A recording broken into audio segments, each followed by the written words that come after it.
નમસ્કાર દોસ્તો, એ દિવસે રાતના લગભગ 8 વાગ્યા હતા. હું મારી વડાપાવની લારી બંધ કરી રહ્યો હતો. અચાનક એક યુવતી મારી લારી પાસે આવી. એના કપડાં ફાટેલા હતા, વાવ ઉડી રહ્યા હતા અને એ રડી રહી હતી. એના હાથમાં એક જૂનું બેગ હતું. એની હાલત જોઈને લાગતું હતું કે એ ખૂબ થાકેલી છે અને ડરેલી છે. દેખાવમાં એ અત્યંત સુંદર હતી, પણ એના ચહેરા પર દર્દ સાફ દેખાતું હતું. એણે ધીમેથી કહ્યું, મને ભૂખ લાગી છે, કંઈ ખાવામાં આવશે? એટલું કહીને એણે મારી સામે હાથ જોડી દીધા.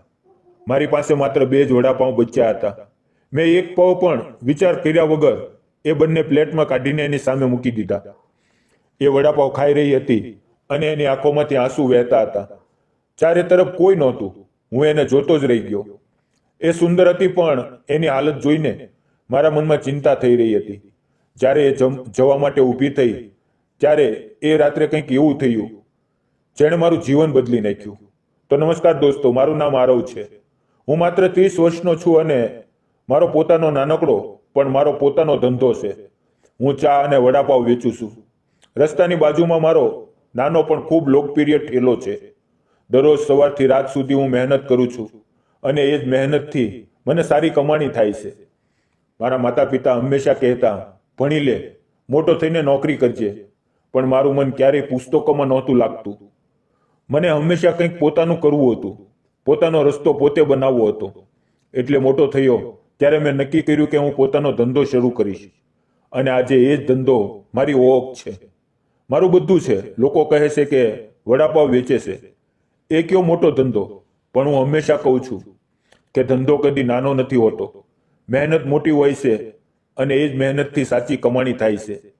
મારું જીવન સાદું છે, પણ લગ્નની વાત આવે ત્યારે હું અટકી જાઉં છું. લોકો નોકરીવાળો છોકરો શોધે છે. સામેવાળા કહી દે છે કે તારી પાસે સ્થિર નોકરી નથી. પણ હું મારી જાતને ઓળખું છું. મારી મહેનત, મારો ધંધો, મારી રોજની કમાણી, એ જ મારી સાચી ઓળખ છે. એ દિવસે પણ હું રોજની જેમ લારી બંધ કરી રહ્યો હતો. રાતના 8 વાગી ગયા હતા. હું વાસણ ધોઈ રહ્યો હતો, કાઉન્ટર સાફ કરી રહ્યો હતો, ગેસ બંધ કરી રહ્યો હતો. બધું સામાન્ય હતું. પણ અચાનક મારી નજર એક એવી છોકરી પર પડી કે જેણે મારું દિલ હલાવી નાખ્યું. થોડે દૂરથી એક યુવતી આવતી દેખાય. એના કપડાં મેલા હતા, કેટલીક જગ્યાએ ફાટેલા હતા અને એના હાથમાંથી હળવી લોહીની ધાર વહી રહી હતી. જાણે કાચની ચૂડીઓ એની ચામડીમાં ઘૂસી ગઈ હોય.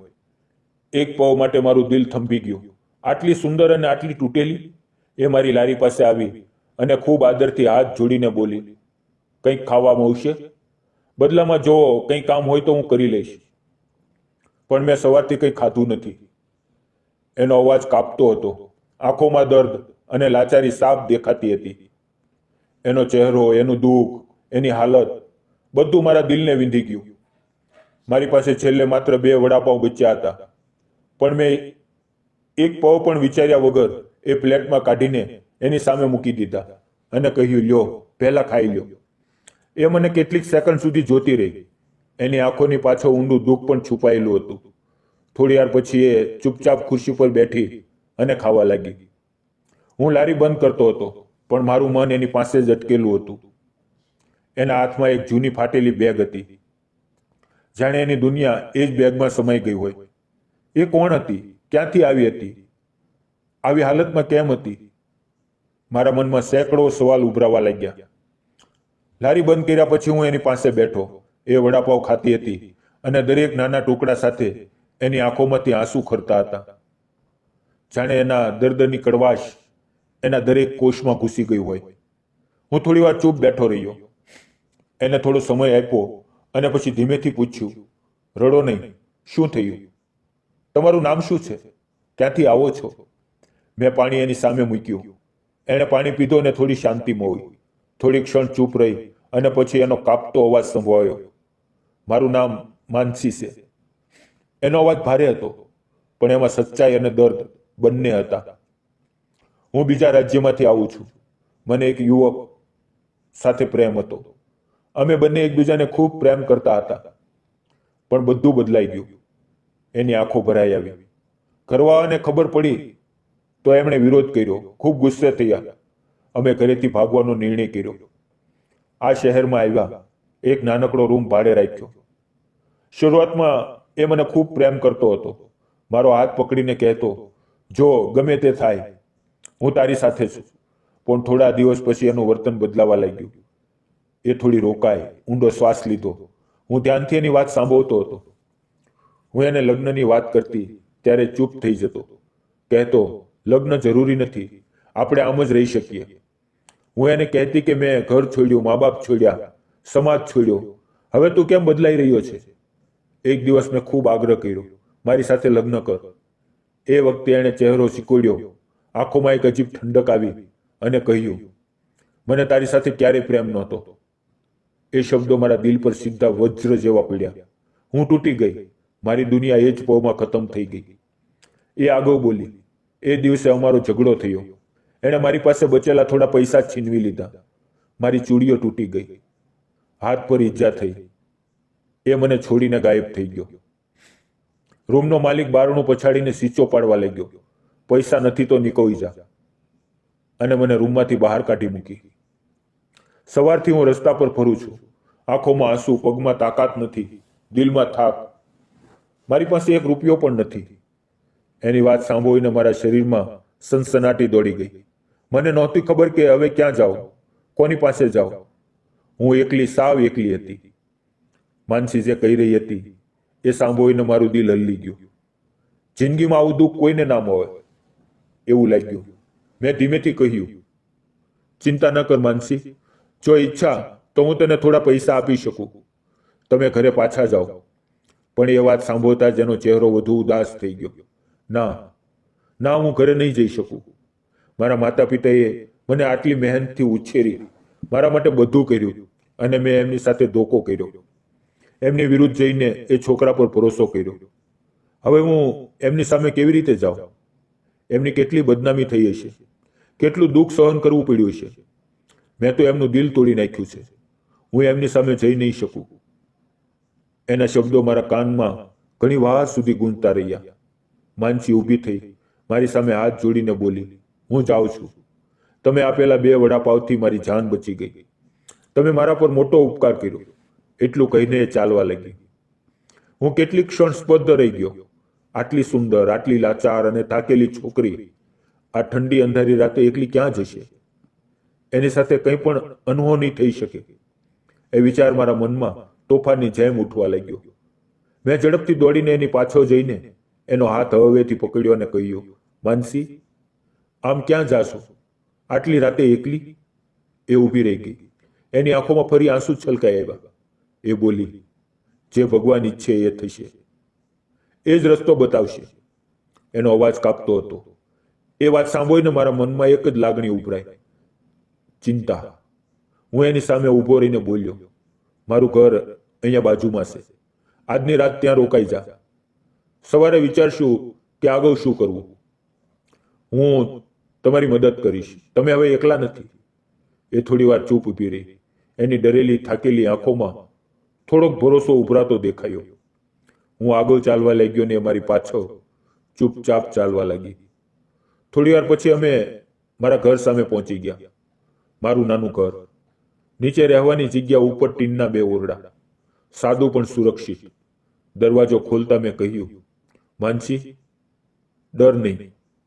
હું એકલો રહું છું, પણ તમારી સાથે ક્યારેય ખરાબ વર્તન નહીં કરું. મારામાં ઇન્સાનિયત હજુ જીવિત છે.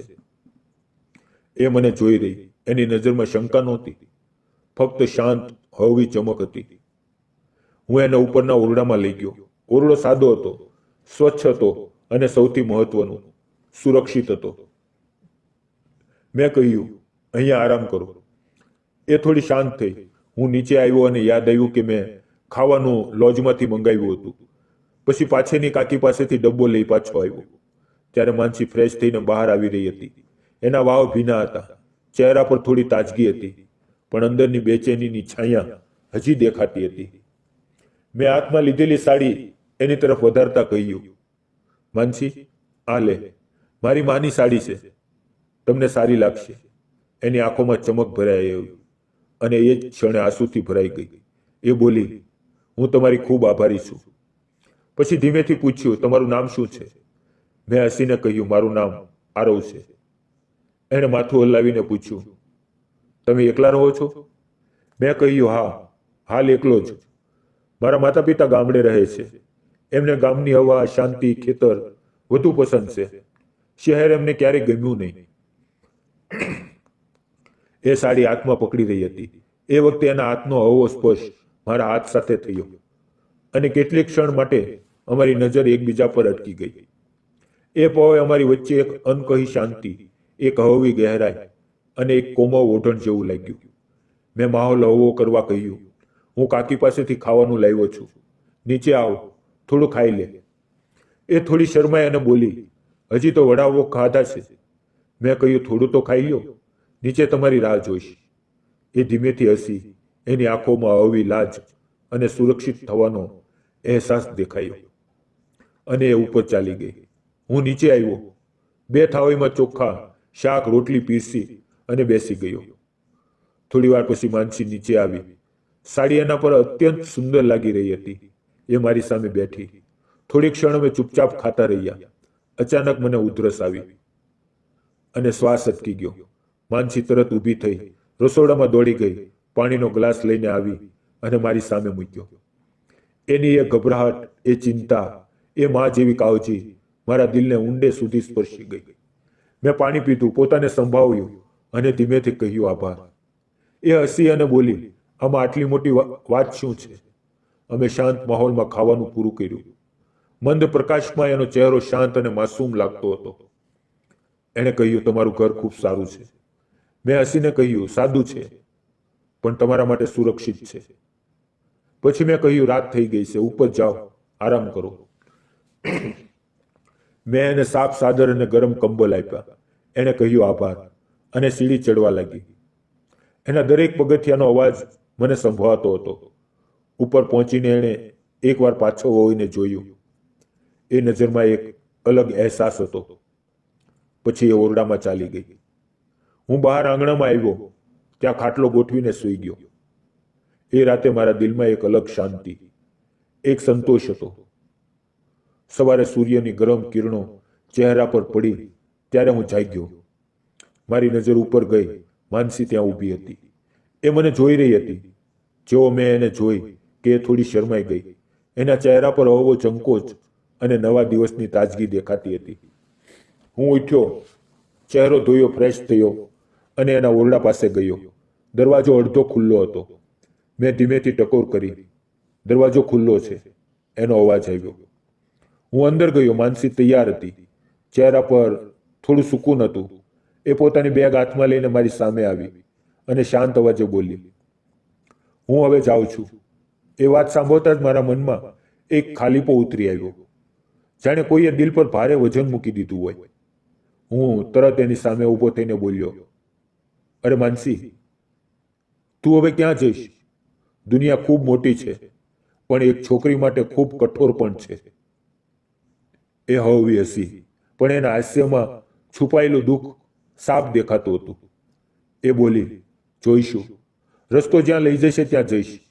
ભગવાનની મરજીમાં જે હશે એ જ થશે. એનો અવાજ મજબૂત લાગતો હતો, પણ એની આંખોમાં છુપાયેલો ડર હું સાફ જોઈ રહ્યો હતો. એના મનનો તણાવ, ભવિષ્યને લઈને એનો ભય, બધું એની નજરમાં દેખાતું હતું.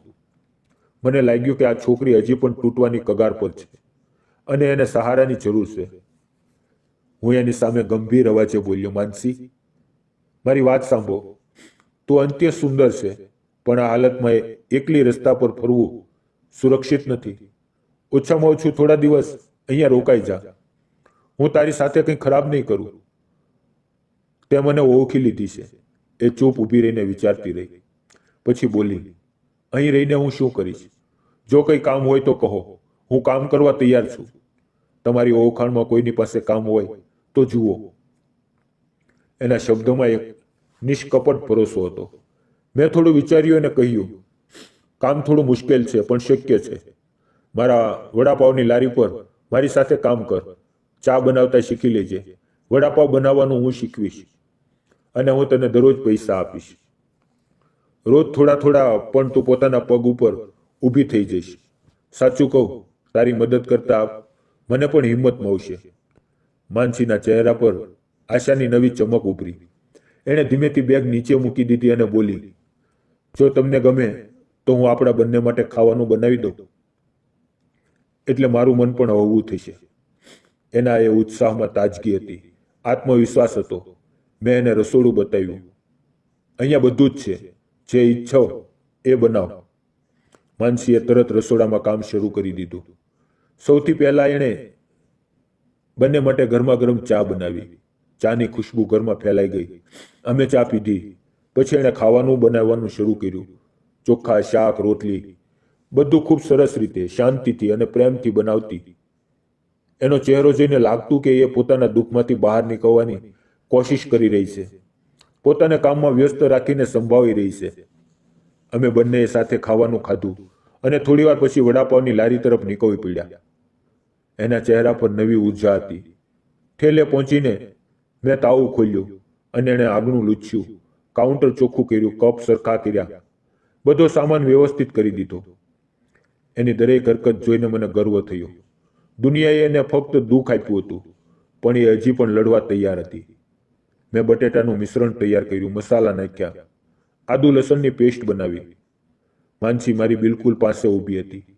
એની આંખોમાં એકાગ્રતા હતી, શીખવાની લાલચ હતી, એક સારા ભવિષ્યની હળવી ચમક હતી. પછી મેં ગરમા ગરમ વડા તળવાનું શરૂ કર્યું.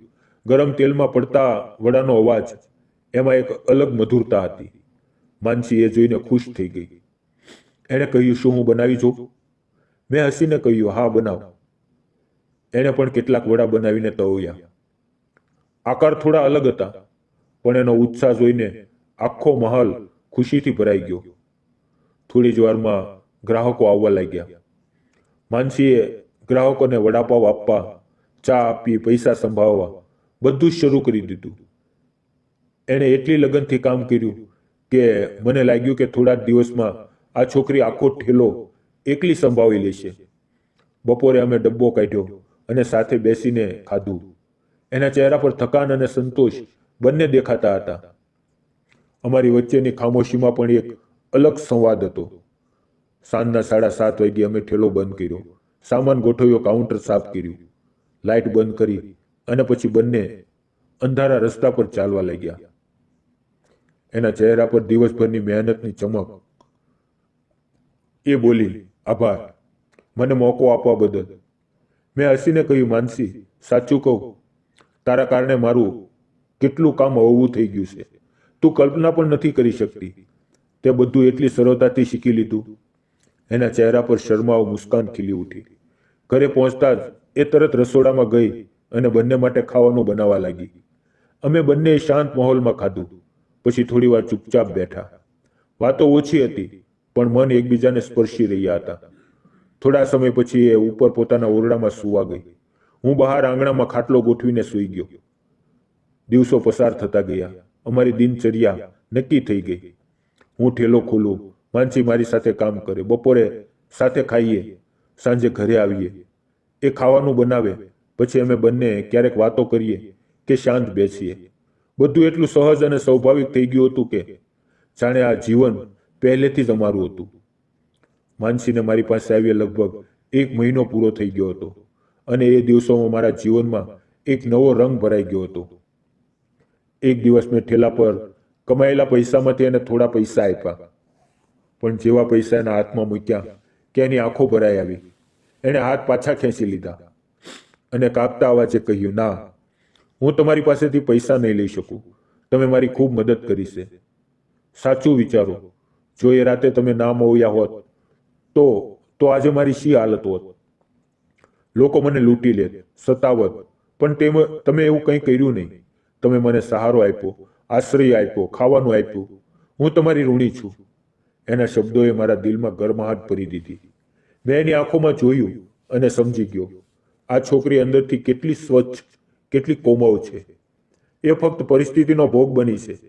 ખોટા માણસ પર ભરોસો કરવાની સજા આજે પણ એ પોતાના દિલમાં ઉંચકી રહી છે. એ દિવસ ગુરુવાર હતો. અમારો ઠેલો બંધ રહેતો હતો, એટલે કંઈક અલગ કરવાનું મન હતું. હું રોજ જેવો 7 વાગે ઉઠ્યો, નહાયો અને તૈયાર થયો. પણ આશ્ચર્ય એ કે માનસી હજી સુધી ઉઠી નહોતી. હું એના ઓરડા તરફ ગયો તો દરવાજો અડધો ખુલ્લો હતો. કદાચ ઉતાવળમાં બરાબર બંધ ના કર્યો હોય. મેં ધીમેથી દરવાજો હળવો ધક્કો માર્યો. એ આઈના સામે હળવો મેકઅપ કરી રહી હતી. એના ચહેરા પર એક અલગ ચમક હતી, શાંત, કોમળ અને આકર્ષક. હું થોડી ક્ષણ એને જોતો રહી ગયો અને એ જ વખતે એની નજર મારા પર પડી. એ ગભરાઈ ગઈ. એના ચહેરા પર ઝીઝક અને લાલચ ફેલાઈ ગઈ. એણે તરત નજર નીચે કરી લીધી અને હું પણ સંકોચથી ભરાઈ ગયો. વગર કહીએ, વગર બોલ્યા હું વળ્યો અને નીચે આવી ગયો. થોડી વાર પછી માનસી સાડી પહેરીને નીચે આવી. એની ચાલમાં લાજ, સંયમ અને શાંત સૌમ્યતા હતી. એ રસોડામાં ગઈ, ચા બનાવી અને મારી સામે મૂકી. અમે બંને થોડો સમય ચૂપચાપ બેઠા. મેં ધીમેથી કહ્યું, માનસી, મને માફ કરી દે. મને ખબર નહોતી. પણ એને મારી વાત અધૂરી કરતા કહ્યું, ના, તમારી કંઈ ભૂલ નથી. ભૂલ તો મારી છે. મારે દરવાજો બંધ કરવો જોઈએ તો હતો. આજે હું મોડી ઉઠી, બધું ઉતાવળમાં થયું. એના અવાજમાં સચ્ચાઈ હતી અને એની આંખોમાં મને એક પળ માટે એનો સ્વભાવ, એની સરળતા અને એની વિનમ્રતા દેખાય. અમે ચા પીધી, નાસ્તો કર્યો અને 10 વાગ્યા સુધીમાં ખાવાનું પણ ખાઈ લીધું. ગુરુવાર હોવાથી ખાલી દિવસ હતો. મેં મનોમન નક્કી કર્યું કે આજનો દિવસ એના માટે થોડો ખાસ બનાવીશ. એટલે મેં કહ્યું, માનસી, આજે ઠેલાની રજા છે. શું આપણે એક ફિલ્મ જોવા જોઈએ? એના ચહેરા પર ખુશીની ચમક ફેલાઈ ગઈ. જાણે જિંદગીએ એને થોડા સમય માટે દુઃખથી દૂર લઈ જવાની કોશિશ કરી હોય. મેં બાઇક કાઢી. એ મારી પાછળ બેઠી.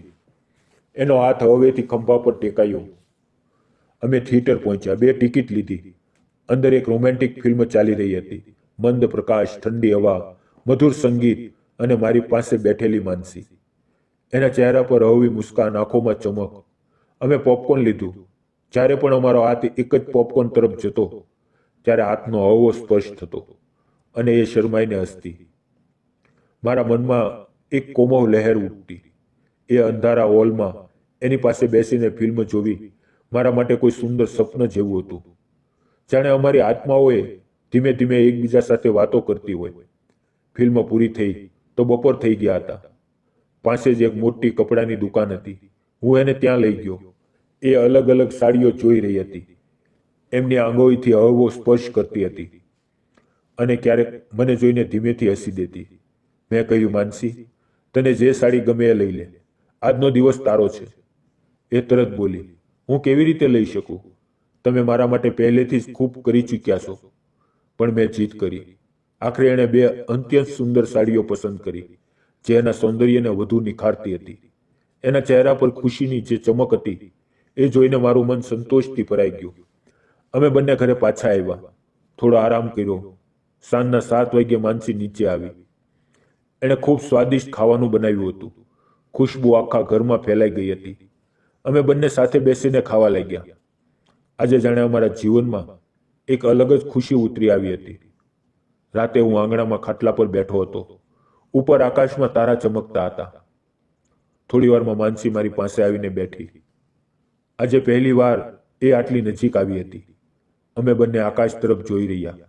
એ ધીમેથી બોલી, આરવ, હું રોજ જોઉં છું. તું અહીંયા બેસે છે. આમાં શું જુએ છે? મેં હવેથી હસીને કહ્યું, માનસી, તારામાં મને શાંતિ દેખાય છે. પોતાની સાથે વાત કરવાનો સમય મળે છે. એ બોલી, બોલને, મને તારી વાતો સાંભળવી ગમે છે. હું થોડી ક્ષણ ચૂપ રહ્યો. પછી હિંમત ભેગી કરીને બોલ્યો, માનસી, સાચું કહું, એ તારાઓમાં મને તારો ચહેરો દેખાય છે. તું મને દિલથી ગમે છે.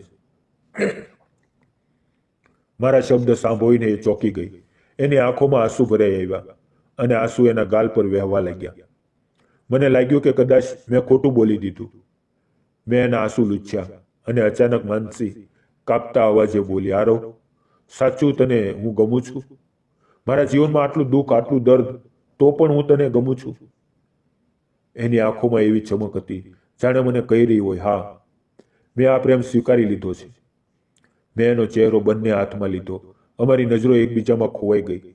થોડી વાર અમે એકબીજાની નજીક બેઠા રહ્યા. કંઈ બોલ્યા નહીં, પણ એ ખામોશીમાં પણ અમારા દિલનો સંવાદ ચાલતો રહ્યો. એ દિવસ પછી અમારો પ્રેમ ઝડપથી વધતો ગયો. 3 મહિના સુધી અમે સાથે સાથે જીવ્યા. કામમાં સાથ આપો, ઘરે મળીને ખાવાનું બનાવવું, એકબીજાને છેડવું, હસવું, ફરવા જવું, દરેક પળ અમારા માટે ખાસ બની ગઈ. માનસીની મુસ્કાનથી મારો આખો દિવસ રોશન થઈ જતો. એની કાળજીથી મને ઘરની ગરમાહટ મળતી. એની હાજરીએ મારા જીવનને જાણે નવી સાંસ આપી દીધી. એક દિવસ મેં ઠાની લીધું, હવે આપણા સંબંધને પરિવારના આશીર્વાદ મળશે. એટલે હું માનસીને મારા માતા પિતાની પાસે લઈ ગયો. એમણે માનસીને જોઈને તરત જ એની નમ્રતા, આદર, સંયમ અને એના સ્વભાવની સાચી ઓળખ લઈ લીધી. માએ એની પાસે થોડા સવાલ પૂછ્યા અને માનસીએ સંપૂર્ણ આદરથી, ડર્યા વગર સાચા જવાબ આપ્યા. એની વાતોમાં છુપાયેલી ઈમાનદારીએ માના દિલને સ્પર્શી લીધું. પિતાજીએ પણ એની સાથે વાત કરી, એની આંખોમાં છુપાયેલા દર્દને સમજ્યા અને એના મનની મજબૂતીને પણ અનુભવી. એમણે અમારા સંબંધને ક્યારેય નકાર્યો નહીં, બલકે દિલથી સ્વીકારી લીધો. થોડા જ દિવસોમાં અમારા લગ્ન નક્કી થઈ ગયા અને પછી આવ્યો અમારા જીવનનો સૌથી ખાસ દિવસ. અમારા લગ્નના દિવસે બધું એટલું સુંદર, રંગીન અને ખુશીથી ભરેલું હતું કે એ દિવસે અમારી આંખોમાંથી આનંદના આંસુ વહી નીકળ્યા. આજે હું અને માનસી પોતાનું વૈવાહિક જીવન ખૂબ પ્રેમ, આદર અને સમજદારીથી જીવી રહ્યા છીએ. હું કામ પર જાઉં છું, એ ઘર સંભાળે છે. હું એને કામમાં સાથ આપું છું, એ મને ઘરમાં સાથ આપે છે. અમારી વચ્ચે ક્યારેય નાની મોટી અસમજણ થાય છે, પણ અમે હંમેશા એકબીજાની વાતનો આદર કરીએ છીએ અને એકબીજાને સમજીએ છીએ. મારા જીવનમાં માનસીને આવ્યા પછી બધું જ બદલાઈ ગયું. મારું ઘર, મારું મન, મારા દિવસો, મારી રાતો. પહેલા હું એકલો હતો, આજે મારી પાસે એ છે, મારી સાથી, મારો પ્રેમ, મારી સખી. દોસ્તો, મેં અને માનસીએ જે નિર્ણય લીધો એ સાચો હતો કે નહીં? તમને શું લાગે છે? કોમેન્ટમાં જરૂરથી જણાવજો. પ્રેમ હંમેશા સ્વાર્થ વગરનો, સ્વીકૃતિ પર આધારિત હોય છે. કોઈને એના ભૂતકાળ સાથે, એની પીડા સાથે સ્વીકારવું એ જ સાચો પ્રેમ છે. સમય, વિશ્વાસ અને સમજદારી દરેક સંબંધને વધુ મજબૂત બનાવે છે. સાચો માણસ મળી જાય ને તો જિંદગી કેટલી પણ તૂટેલી હોય ફરીથી ખીલી ઉઠે છે. જો તમને અમારી પ્રેમ કહાની ગમી હોય તો લાઈક કરજો, શેર કરજો અને ચેનલને સબસ્ક્રાઇબ કરવાનું ભૂલતા નહીં. ફરી મળશું મિત્રો. આભાર. જય શ્રી કૃષ્ણ.